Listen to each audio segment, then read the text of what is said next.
It's time to review the movie Heidi from 2015. So, let's get started.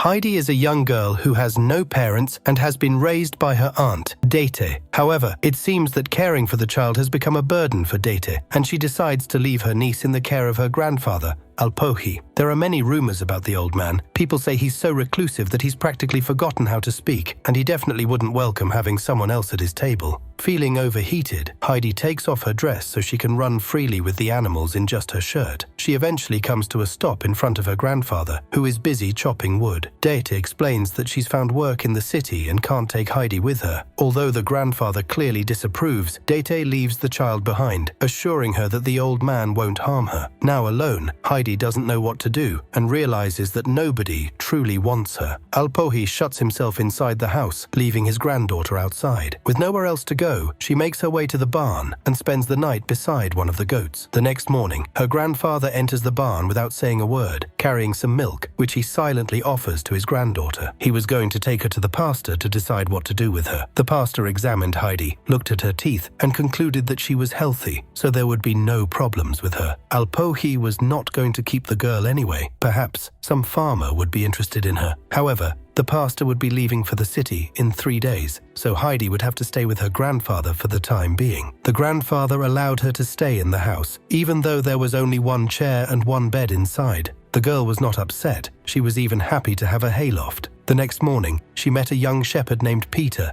and they went to herd goats together. Heidi said that she liked it much better here than in the village, because she and her aunt stayed at home all day. While the girl was running around the meadow, Peter sneaked a bite of the sausage and cheese that his grandfather had packed for Heidi. The two horned animals got into a fight, and Peter started beating them. Heidi offered to give him half of her food if he stopped hitting the goats. Later, Peter told the girl that there were rumors that her grandfather had killed someone. Heidi decided that it was safer for her to sleep in the barn. Alpohi guessed what Peter was talking about today, but he called the rumor a dirty lie. He advised his granddaughter not to believe them. The girl hugged her grandfather and ran to the attic. The next day, Alpohi took out his tools and began to make something. Heidi told Peter that tomorrow her grandfather would take her to the pastor, but when she returned, she saw the second bed that her grandfather had made for her. The happy girl realized that she could stay here and continue to have fun with Peter. However, summer was over, and Peter would no longer be herding goats until next spring, when he would be going to school. Heidi came to the village with her grandfather. Everyone looked at Alpohi with suspicion and displeasure. They met the pastor again, who insisted that the girl go to school and learn to read. This was what Heidi wanted, but her grandfather had different views on life. The child was bored and waited for spring to come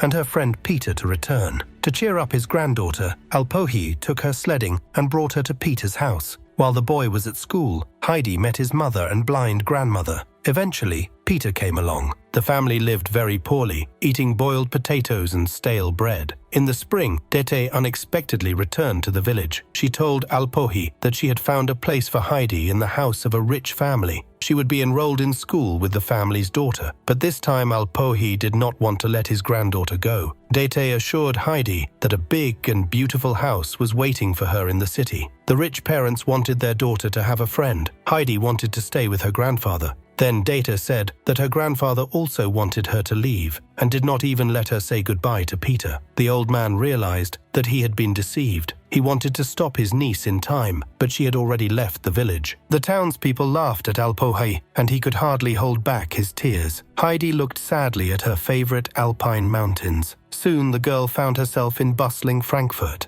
Her aunt brought her to the Sesemann mansion, a huge house full of servants. At first, Heidi met the governess, a strict woman who decided that the girl was too young and that her name was not very Christian. However, her aunt assured her that Heidi was exactly what the owner wanted, an unspoiled girl from the countryside. The aunt was in a hurry to get her payment because she had actually sold her niece. Heidi met a girl named Clara who was unable to walk and was confined to a wheelchair. Heidi started rolling Clara around the room and accidentally broke a vase. Clara lied and said it was her fault. During lunch, Heidi started to eat soup directly from the plate because she did not know how to use cutlery. She hid one of the buns in her pocket. The governess explained the day's schedule and the lessons with the teacher, but Heidi was already asleep and did not hear anything. The next morning, the maid washed Heidi with a stiff brush and dressed her in a beautiful dress. Clara helped her settle in, showing her how to use the cutlery. but Heidi's reading skills were very poor. She didn't even know her letters. This angered the teacher and the governess, who said that such an uneducated creature had no place in their home. Clara showed Heidi her mother's room, where there was a picture of her and her mother together.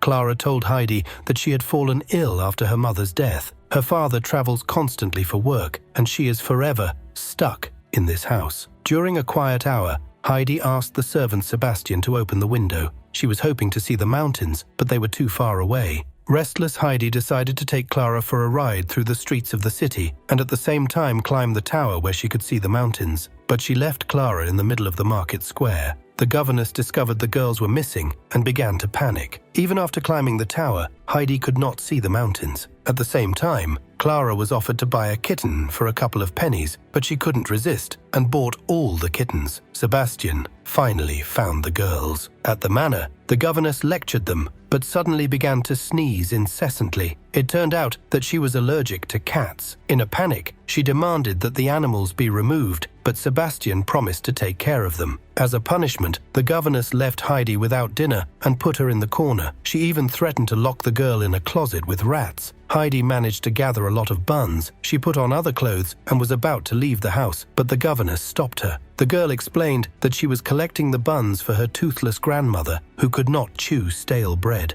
Clara burst into tears because she was afraid of losing her friend. She locked herself in her room and felt sick. Heidi decided to support her friend. They could have a great time together, but learning was very difficult for Heidi. She could not learn her letters. One day, Mr. Sesemann came to the estate with his mother. The woman, who was much gentler than the governess, asked Heidi to call her grandmother. Her father noted that Clara was happier with her new friend, but the governess insisted that Heidi was not herself. She did not know her letters, interfered with Clara's studies, and behaved wildly. Grandma decided to check it herself. She resorted to a trick. She did not read Heidi a fairy tale before bedtime and offered to find out the sequel herself, if the girl could read. The countess told her son that Heidi was a sweet girl who would learn to read if she was interested, but living in this house is hard for her because she is unhappy. However, this did not matter to Mr. Sesemann as long as Clara was happy. When the maid was stealing the master's wine at night, she heard strange sounds. Together with the governess, they decided it was a ghost. Sebastian discovered that the front door was open.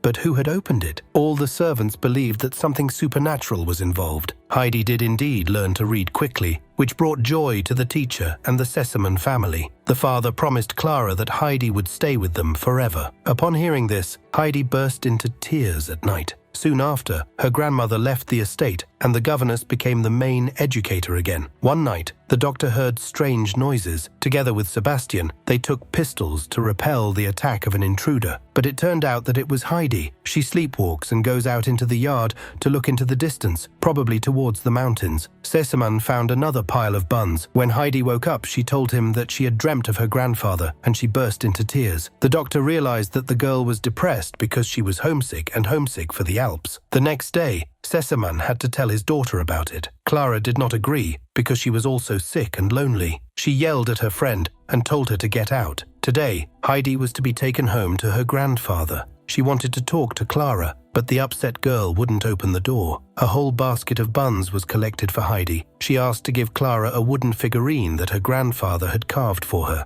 Sebastian took Heidi to her home village. The locals were amazed at the girl's rich wardrobe. Then Peter came up to his friend. Finally, Heidi gave buns that the boy's toothless grandmother could eat, and Peter received sausages as a gift. The Alpine grandfather heard his beloved granddaughter calling him and ran to meet her. The old man was extremely happy to see her back, just as Heidi was happy to return to her normal life in the mountains. She drinks milk, herds goats, eats simple food, and walks with Peter. Heidi writes letters to Clara. In the winter, she and her grandfather moved to the village so she could go to school. The pastor asked the students what they wanted to be when they grew up. Some answered, a shepherd or a farmer. Heidi said she wanted to write stories, which made the children laugh. Heidi has tutoring with Peter after school, but he is having a hard time learning. The girl misses her friend very much, and Clara now regrets not saying goodbye to Heidi. Clara's grandmother did the unthinkable. She brought her granddaughter to visit Heidi on her own. The Alpine grandfather treated the noble guest to moonshine and agreed to let Clara stay with them for a few days. Heidi introduced her friend to the goats and Peter, who had been shy for a long time. However, he is jealous because Heidi no longer goes to the pasture with him. Now Heidi is teaching Clara about village etiquette at the table. Peter, out of jealousy, decided to do some harm and pushed Clara's wheelchair off a cliff where it broke. Clara was upset because now she would have to sit still all day. The Alpine grandfather realized that it was Peter's fault. He carried the sick girl on his shoulders to the pasture. The old man told Peter to take care of the girls and left. The boy was still angry, and Heidi went to pick berries. Clara was left alone. A butterfly landed on her leg and flew away. The girl did not notice how she suddenly got to her feet and almost followed the butterfly. With the support of Heidi and Peter, she managed to take a few steps. The next day, she was able to do it on her own. Sesemann came to the mountains to pick up his daughter. He was furious that her grandmother had brought Clara without his permission, but the man was speechless when he saw his daughter walking towards him without any help. It was just incredible. Her grandmother gave Heidi a book, but no words. She had to fill in the pages herself. It didn't matter that the local children were laughing at her desire to write stories. They have seen nothing but this village, and she has seen the world. If something brings you joy, you have to do it. The friends said goodbye, and Clara went back to her city, and Heidi returned to her goats, Peter, and her usual life in the Alps, in freedom.